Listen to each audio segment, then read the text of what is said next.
Hvad var det for et princip, du hyldede? Det var Lundstrøm. Og hvad siger han? Han siger, at et billede skal kunne ses. Og hvad mener han med det? Jamen, det kan du bare se, hvordan mange andre billeder ser ud. Så har du forklaringen. Nej.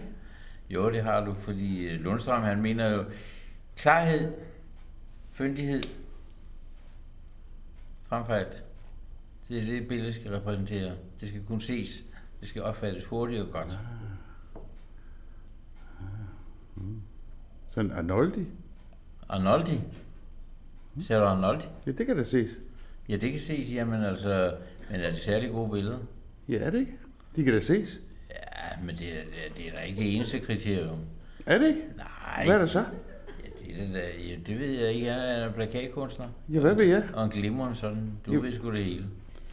Men, ja, jeg synes faktisk, at i betragtning af, hvordan kunsten ofte ser ud, så er Lundstrøms bemærkning ikke irrelevant. Et billede skal kunne ses. Der var ikke Arnoldis. Jo, Arnoldi kan også ses. Men altså, læg vel mærke til, at Lundstrøm taler jo ikke om kunst. Han taler om billeder. Ah. Det er det, du skal holde dig til formuleringen. Ja, selvfølgelig. Ja. Okay, og denne Lundstrøm, hvem er det, vi taler om?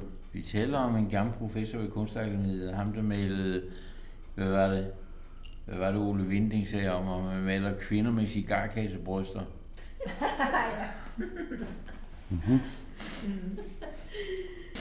Der er en bog om Lundstrøm.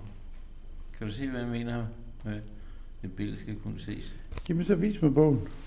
Skal jeg vise dig? Hvorfor skal jeg sidde her og holde foredrag? Jeg er sgu ikke kunstpædagog. Er du rigtig klog?